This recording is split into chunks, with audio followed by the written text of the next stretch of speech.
dalam pemilihan tersebut kita laksanakan dalam ada debat, orasi, misalkan kita harus juga misalkan mengadakan penyoblosan di dalam pemilihan tersebut. Kita harus melaksanakan penyoblosan untuk mengetahui siapa nanti yang akan menjadi calon ketua OSIS.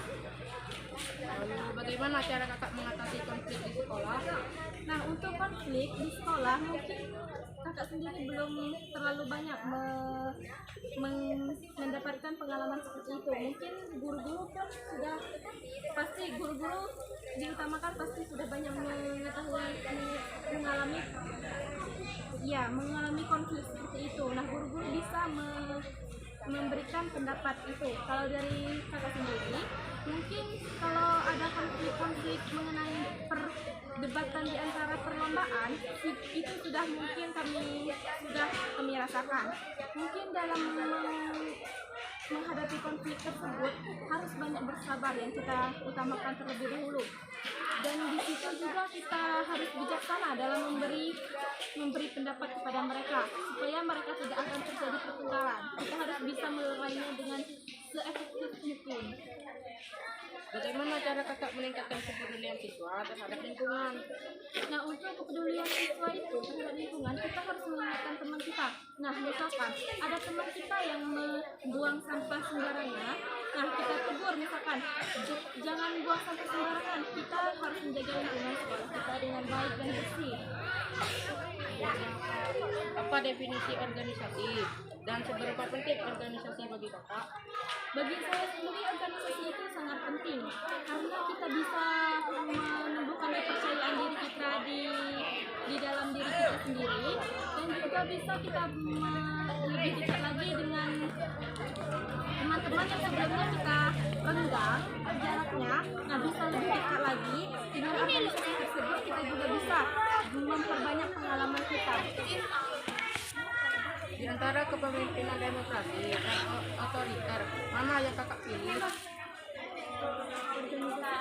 Otoriter.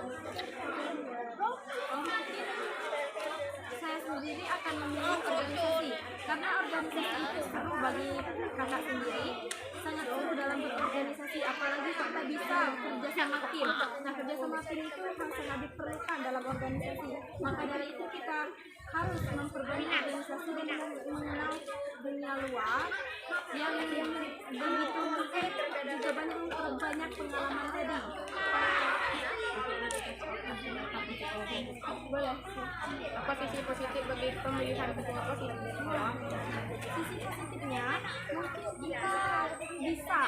mungkin kita akan adil, istilahnya kita akan adil terhadap yang telah mencalonkan diri menjadi pengurus OSIS.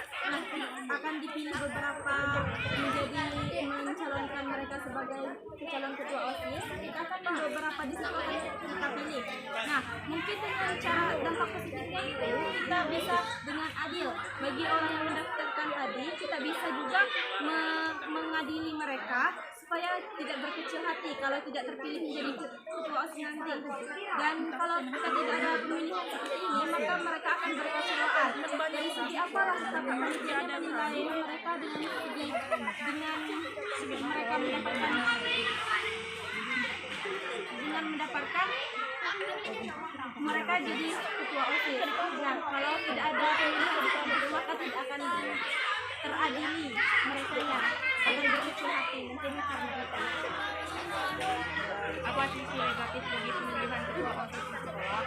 Nah, untuk sesi negatifnya mungkin tidak ada, tetapi juga ada. Kalau orang yang ada yang merasa iri dengki, mungkin akan ada dari mereka sendiri yang dampak negatif itu mungkin dari mereka sendiri karena mereka iri dengki tadi dengan teman yang terpilih. Mungkin itu sisi negatifnya nanti. Bagaimana cara memilih ketua OSIS yang tepat? Nah, untuk itu kita harus mendengarkan visi-visi mereka, tujuan mereka. Mereka menjadi ketua OSIS itu seperti apa yang mereka mau menjalaninya di dalam lingkungan sekolah seperti apa. Mungkin mereka akan banyak belajar lagi di dalam organisasi organisasi tersebut, mereka akan banyak belajar di dalam itu apa itu kerjasama, apa itu kerja tim dan persahabatan di dalam organisasi tersebut. Mungkin itu saja jawaban dari saya. Sekian dari kami kelompok 9. Wassalamualaikum warahmatullahi wabarakatuh. Terima kasih kakak. I'm swimming in everything you said. I'm thinking about jumping in it. Instead, I got you skinny dipping